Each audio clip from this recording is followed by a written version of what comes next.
It's a pleasure to be here to commemorate this beloved communist and feminist Yanar Mohammed.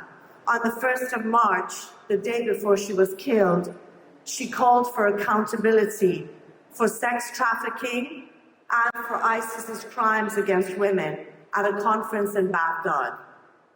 On the 2nd of March, the very next morning, she was assassinated. Part of her human-centered politics was the rejection of the false choice between external bombing and war and internal Islamism and authoritarianism, a false binary of choice that aims to remove people's capacity to determine their own future. Whether it's war, authoritarianism, Islamism, control always reliably relocates onto the controlling of women and their bodies. It's formalized into law, into family structures, and in the public space.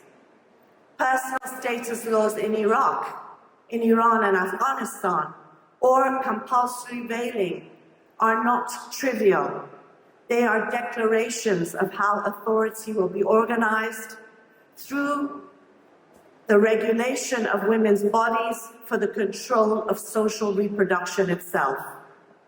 Yanar Mohammed knew this better than most. She did not treat women's oppression as one issue amongst many. Control of women's bodies is not one mechanism of control. It is the mechanism through which power is made durable, through which other forms of control stabilize and reproduce.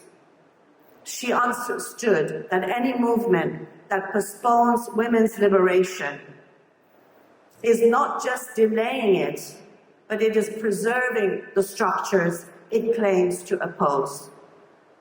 Yanar Mohammed built shelters, networks, an army of activists, a theoretical framework as politics, not alongside it.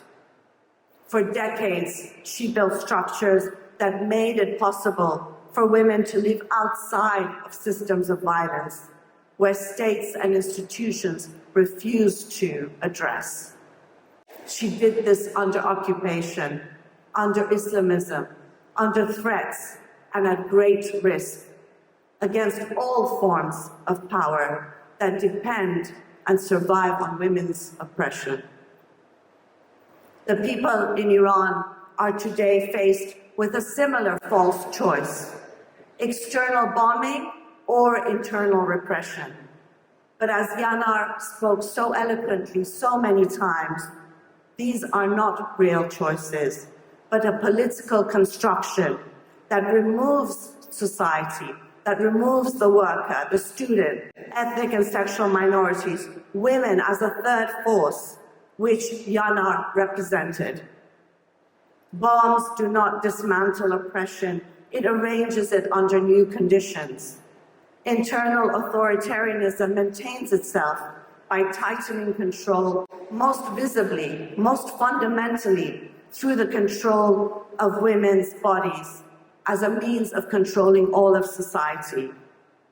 Both depend on the same conditions: the removal of social and political forces, left forces, communist forces as actors. The state claims there is no alternative to its rule. Trump and Netanyahu say that change cannot happen without them. Yanar Mohammed's life, her politics, and women life freedom revolution and movement rooted in the Kurdish struggle shows a third way. Women's liberation is a condition for the liberation of our societies. Yanar Mohammed, this beloved communist and feminist, was assassinated because it is exactly in this site of struggle that she stood up against the oppressive systems where they are also most exposed. What she built was material, it was deliberate and revolutionary. It is what a better world is built on. We commemorate her life. We commemorate her work and her struggle. We and the world have lost a fierce and beloved comrade. The world was better with her in it, and the world today is poorer without her. But her struggle will continue.